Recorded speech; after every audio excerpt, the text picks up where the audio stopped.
बच्चों नमस्ते। आज अपन पढ़ेंगे मूल्य निर्धारण का सामान्य सिद्धांत। इसको हम दूसरे रूप में मांग, पूर्ति एवं मूल्य निर्धारण, मांग डैश पूर्ति एवं मूल्य निर्धारण।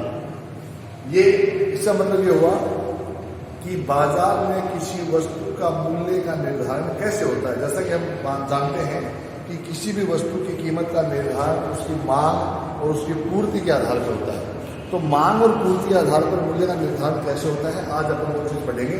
थोड़ा सा इसको ध्यान से देखिए। पहला है वस्तु की मांग। तो मांग किसे कहेंगे?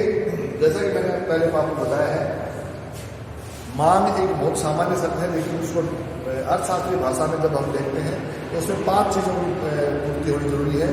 किसी वस्तु का नाम हो, किसी वस्तु की कीमत हो, एक स्थान हो, उसकी क्वांटिटी हो और एक समय, स्थान, वस्तु और उसकी मात्रा और कीमत, ये सब चीज़ें होंगी तब एक वस्तु का मूल्य, उस वस्तु की मांग खड़ी होगी। और मांग के संबंध में हमने एक डायग्राम बनाया था। मांग की अहमियत भी हमने 2-3 प्रकार बताए थे। वस्तु मूल्य मांग, आय मांग, वाणिज्यिक मांग, 2-3 प्रकार आपने बताए थे। लेकिन मूल चीज है वस्तु की मूल्य मांग। मांग का मतलब वस्तु की मूल्य मांग से। मूल्य मांग में हमने ये बात पढ़ी थी कि किसी वस्तु की कीमत और उसकी मांगे जाने वाली मात्रा में विपरीत संबंध होता है। यानी उसकी कीमत यदि बढ़ेगी तो मांगे जाने वाली मात्रा कम हो जाएगी, मांग कम हो जाएगी, और कीमत यदि कम होगी तो मांग उसकी बढ़ेगी। इसके हिसाब से हमने डायग्राम, मांग का डायग्राम ये बनाया था। ऊपर बाएं ओर से नीचे दाएं की ओर ये डिमांड होकर हमने बनाया था। एक्स एक्सिस, वाई एक्सिस, ये मांग वक्र है। ठीक है, मांग वक्र क्या बताना है? ऊपर बाईं ओर से नीचे दाएं की ओर, यानी जैसे जैसे वस्तु की कीमत में वृद्धि होगी, मांगे जाने वाली मात्रा कम होगी, वस्तु की कीमत में कमी होगी, मांगे जाने वाली मात्रा बढ़ जाएगी। ये आपके सामने ये बता रहे हैं। दूसरा है वस्तु की पूर्ति। तो पूर्ति किसे कहेंगे हम? ठीक वही बातें हैं। बाजार में जब किसी निश्चित समय पे, निश्चित मूल्य पे, निश्चित मात्रा किसी वस्तु की बेचने के लिए तैयार हो तो उसे हम वस्तु की पूर्ति मानते हैं। पूर्ति में भी हमने कहा था कि जैसे जैसे किसी वस्तु की कीमत बढ़ेगी, पूर्ति बढ़ेगी, और वस्तु की कीमत कम होती जाएगी तो उसकी पूर्ति भी धीरे धीरे कम होती जाएगी। यानी दोनों में एक समान संबंध है।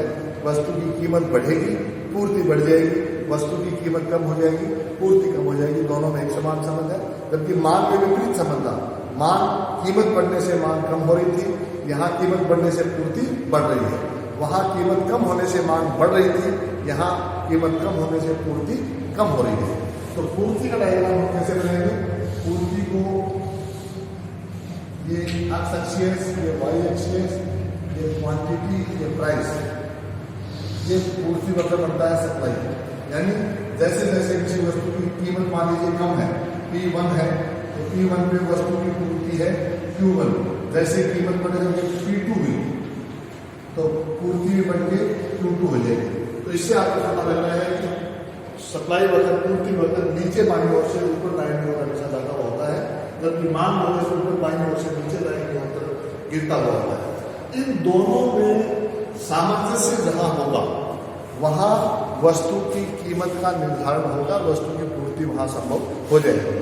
तो तीसरा पॉइंट आता है मांग और पूर्ति का सामने। सामने कहाँ होगा तो आप समझिए। देखिए मैं एक डायग्राम बना रहा हूँ, इस डायग्राम से आपको सारी चीज समझाऊंगा। ये एक्स एक्सिस है, ये क्वांटिटी है, ये वाई एक्सिस है, ये प्राइस है।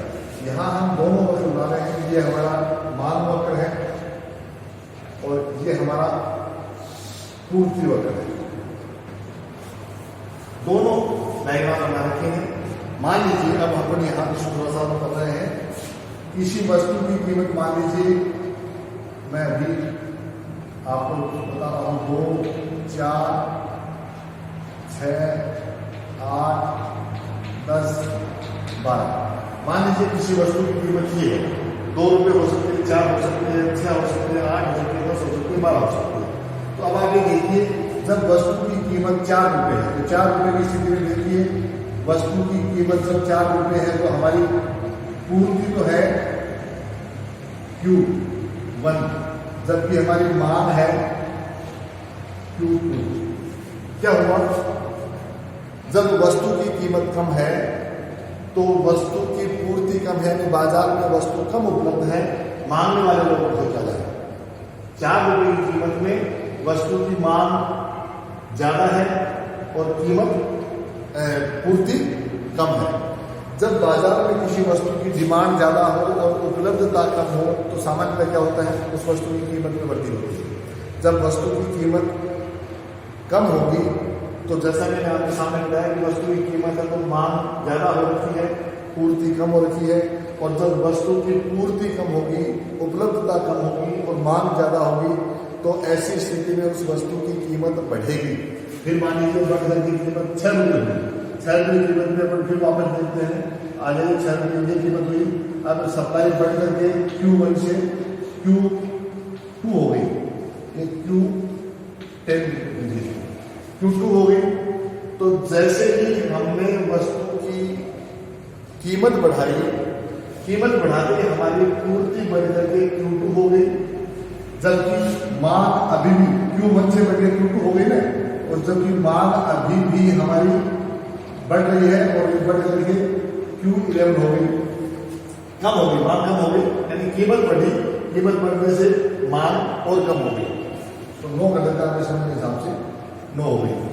तो पहले कम कीमत थी तो सप्लाई कम थी, मांग बहुत ज्यादा थी। जैसे ही हमने वस्तु की कीमत बढ़ा करके 6 रुपये किया, 6 रुपये करते ही हमारी सप्लाई Q से बढ़ करके Q1 हो गई, बढ़ी सप्लाई कुछ कीमत बढ़ते ही, जबकि जैसे ही हमने हमारी प्राइस ज्यादा की तो हमारी डिमांड है वो Q10 से घट करके Q9 हो गई, यानी अभी भी मांगने वाले लोग ज्यादा हैं, सप्लाई करने वाले लोग कम हैं, अभी भी गुंजाइश है, यहाँ भी मांग उस वस्तु का मूल्य निर्धारण होने की स्थिति नहीं है। अब अपन और ऊपर चलते हैं, मान लीजिए वस्तु की कीमत हमने 10 रुपये कर दी, ये मान लेते हैं 10 रुपये जो है कीमत की, तो हमारी वस्तु की जो पूर्ति है वो घट करके Q3 होगी, मांग है वो घट करके Q8 हो गई, और इस मूल्य पर पूर्ति बढ़ करके हमारी Q3 हो गई। वस्तु की कीमत बढ़ते ही, जैसे कीमत हमने 6 रुपये से बढ़ा दी, मान लीजिए 10 रुपये कर दी, 10 रुपये करते ही हमारी डिमांड बिल्कुल डाउन हो जाएगी और पूर्ति बहुत ज्यादा बढ़ जाएगी।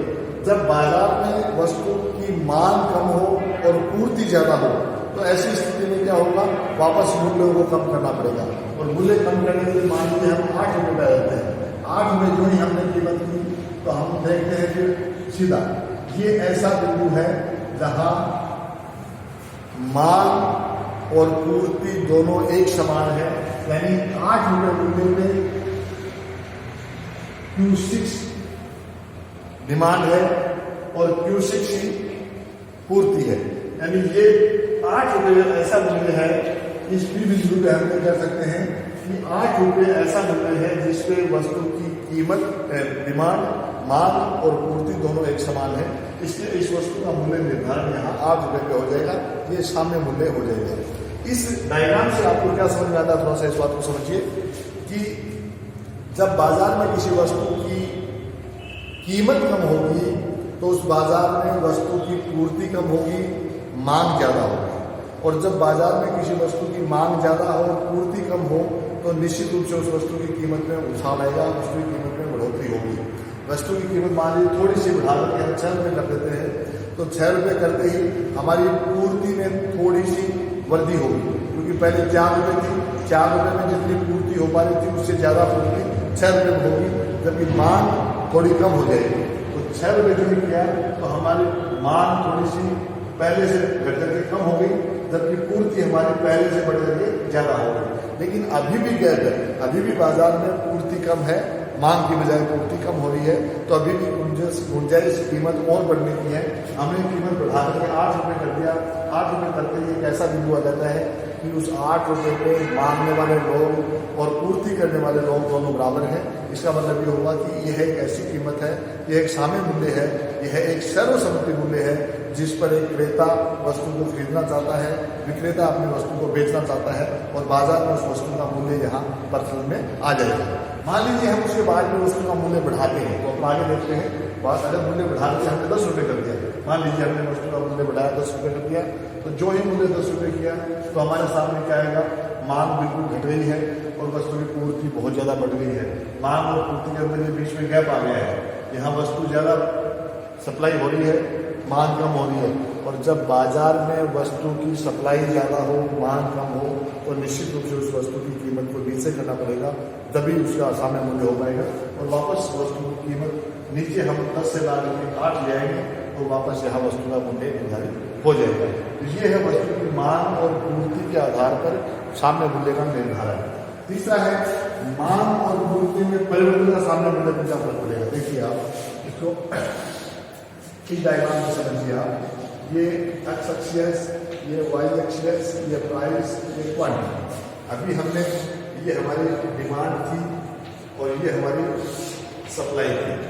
पहले हम एक मांग में परिवर्तन कर रहे हैं, सप्लाई मान लीजिए सप्लाई ये है, इस बिंदु में मांग और सप्लाई में किसी वस्तु की कीमत P और क्वांटिटी Q ये हमारा सामने है। अब हम यदि हमारी मांग में वृद्धि कर देते हैं, सप्लाई वही रहेगी और मांग में वृद्धि करें तो क्या होगा, जब बाजार में वस्तु की उपलब्धता स्थिर है और मांग बढ़ जाए तो उस वस्तु की कीमत में बढ़ोतरी हो जाएगी। देखिए आप डायग्राम से, ये सप्लाई स्थिर है, मांग बढ़ करके हमने D1 कर दिया, मान लीजिए नीचे बढ़ा के D1 कर दिया, तो फिर नया सामने मूल्य हमारा ये हो जाएगा, ये N मान लो, इसको N1 मान लो, फिर सामने मूल्य में वस्तु की कीमत P1 हो जाएगी। ठीक है, ऐसे ही मान लीजिए इस डिमांड में और वृद्धि हो गई, हमने P2 कर दिया, तो ऐसी स्थिति में हमारा एक नया सामने बिंदु हो जाएगा और सामने बिंदु पे हमारी नई कीमत P2 हो जाएगी। कहने का मतलब ये है कि जब सप्लाई स्थिर हो और मांग में परिवर्तन होता है तो हमारे सामने मूल्य में भी परिवर्तन होगा। पहले मूल रूप से हमारा जो मांग और पूर्ति के आधार पर जो सामने बिंदु N बिंदु था, उस बिंदु पे सप्लाई को वहीं स्थिर रखते हुए मांग को हमने बढ़ा दिया, तो नया सामने मूल्य N1 पे आ जाएगा और सामने मूल्य P2 हो जाएगा। N1 बिंदु पे P1 हमारा सामने मूल्य हो जाएगा और हमने डिमांड बढ़ा दी तो हमारा N2 सामने बिंदु पे मूल्य हमारा P2 हो जाएगा। इसका मतलब ये स्पष्ट है कि पूर्ति को स्थिर रखते हुए यदि मांग में हम कमी और वृद्धि करेंगे तो हमारे सामने मूल्य में भी परिवर्तन होगा। ये तो हुआ मांग में परिवर्तन। अब अपन पूर्ति में परिवर्तन की बात करते हैं।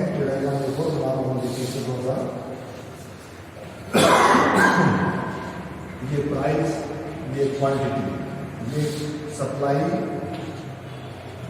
ये डिमांड। अब हम डिमांड को स्थिर रखते हैं, सप्लाई को परिवर्तित करते हैं। मान लीजिए अभी अब बाजार में किसी वस्तु की मांग और सप्लाई दोनों के आधार पर अभी प्रचलित मूल्य सामने मूल्य ये आपके सामने P है। हम ये देख रहे हैं कि मांग को स्थिर रखते हुए सप्लाई में परिवर्तन करते हुए हम ये देखना चाहते हैं कि उस वस्तु की कीमत के सामने में क्या प्रभाव पड़ेगा। तो इसमें देखिए, जैसे ही मांग वही है और वस्तु की सप्लाई बढ़ गई, मान लीजिए वस्तु की सप्लाई बढ़ गई, ये S1 हो गया। जो ये S1 सप्लाई बढ़ी, मांग वही है, तो उस वस्तु का एक नया सामने मूल्य आ जाएगा। मान लीजिए N है, इसको N1 कह दीजिए और वस्तु की कीमत गिर करके P1 हो जाएगी। अगर सप्लाई में कमी आ गई, मान लीजिए इसी मांग से सप्लाई में हमने कमी कर दी S2, तो अब वस्तु की कीमत, क्योंकि डिमांड वही है, सप्लाई कम हो गई, सप्लाई कम होते उस वस्तु की कीमत बढ़ जाएगी और बढ़ करके P2 हो जाएगी। तो इसका मतलब ये साफ आपके सामने आ रहा है कि सामने मूल्य में परिवर्तन वस्तु की मांग और पूर्ति दोनों में ही अगर परिवर्तन करेंगे तो उससे उसके सामने मूल्य में परिवर्तन हो जाएगा। मूल सामने मूल्य में यहाँ जैसे मैं दोबारा बता रहा हूँ कि ये मूल N बिंदु पे हमारा सामने था जिसमें वस्तु की कीमत P थी। ऐसे में सप्लाई को स्थिर रखते हुए जैसे जैसे हमने मांग में वृद्धि की, मांग में वृद्धि करते उस वस्तु में नया सामने बिंदु N1 आया जिसमें कीमत P1 हो गई बढ़ करके, फिर और डिमांड बढ़ाई तो नया सामने बिंदु N2 आया और उसमें वस्तु की कीमत बढ़ करके P2 हो गई।